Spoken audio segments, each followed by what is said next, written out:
Once upon a time. As all good stories always start with once upon a time, since I intend my story to be a good one, I'm going to start it with once upon a time. Once upon a time, there were two brothers who were poor. Their names were Nandu and Vishnu. Now, with time, they grew up. As they grew up, they got married. Nandu got married to a girl he fell in love with. And Vishnu fell in love with money and married a girl who was rich. Time passed. Both of them started to move in opposite directions. Vishnu became poisoned towards his brother, and one fine day he threw him out of his ancestral house along with his wife. Mind you, along with Nandu's wife, not Vishnu's wife. Now, Nandu went and started staying in a barren piece of land, which was the only thing he had. He built a thatched cottage on that and began to live out there. Slowly and surely, he started facing problems.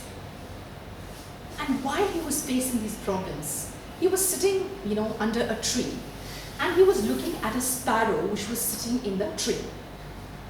He said, "What a lucky sparrow. At least it has enough to feed its children. I don't even have that."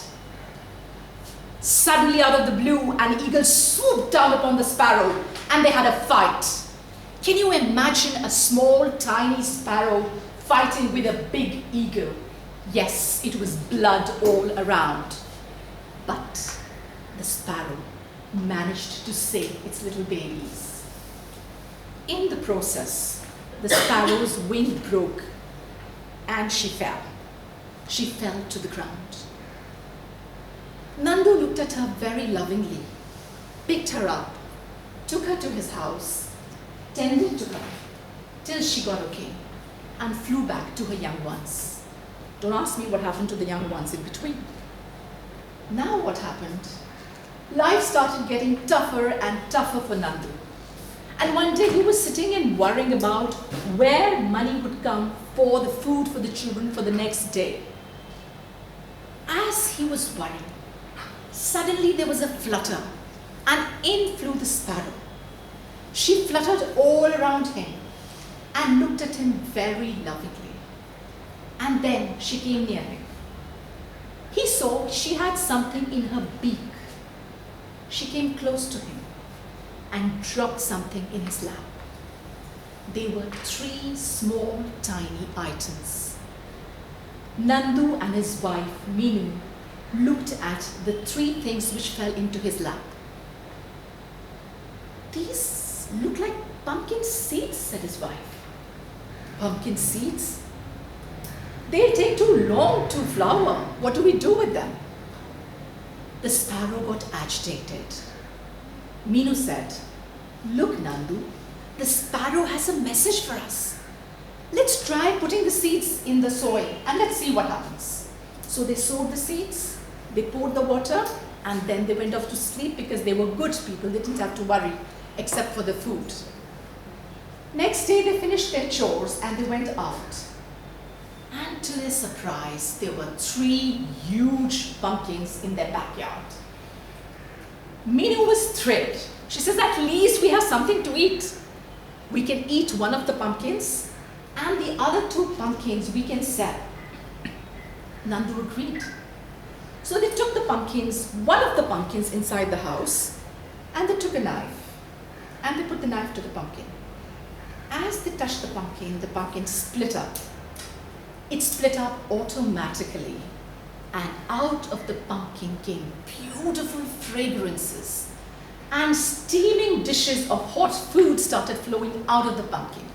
1, 2, 3. They kept on flowing out endlessly. Nandu had a brainwave.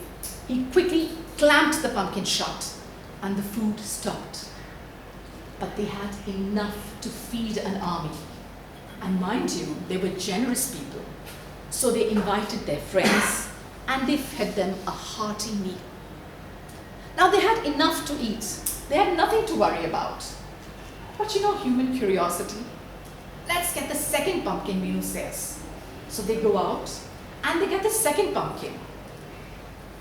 They take the knife and you just have to touch the knife to the pumpkin and the pumpkin just splits open. And out of the pumpkin started flowing beautiful clothes of muslin and cotton. And they were absolutely fitted to perfection for the family. 1, 2, 3, 4, and the list goes on and on. Again, what did Nandu have to do? He just clicked the pumpkin shut and the clothes stopped flowing out. But they had enough clothes to last them for 3 winters. Now they had enough to eat. They had enough to wear. So do you think they touched the third pumpkin? Yes, of course they did. They got the third pumpkin inside. But before that, they wondered, we have everything. Now these are content people. We have everything. What more could this pumpkin have?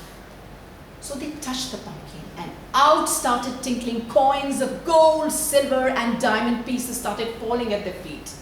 They quickly clinked it shut. And do you think the story ends here and they lived happily ever after? Of course. But Vishnu, the evil guy, was there. He sent his wife Mohini to check out what was the secret. She told him the secret. So he told his servants, go get a sparrow and break its leg. So the servants went, bought a sparrow, broke its leg and gave it to him. He took it to the vet, got it bandaged, kept it in his house, and once the sparrow was okay, they started waiting for it to come back.